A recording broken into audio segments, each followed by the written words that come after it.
ব্যক্তি 4 বার আপনাদের প্রতিনিধিত্ব করছে। আপনারা তার নাম কি জানেন? তারা কি চেনেন? নাম কি বলেন? আপনাদের মুখ থেকে একটু বলতে শুনতেছে, ওনার নাম কি? আলহাজ মোহাম্মদ শাহজাহান। উনি এমন এক ব্যক্তি, এই দেশের সন্ত্রাস দমন করছেন, চাঁদাবাজ দমন করছেন, সকল অন্যায়কে এই দেশ থেকে মুক্ত করছেন।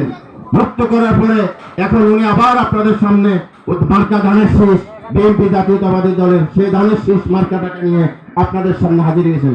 ওনার মার্কাটা কি আপনারা সবাই চেনেন ভালোভাবে? আমাদের বিএনপি জাতীয়তাবাদের মার্কাটা কি? ধানের শীষ।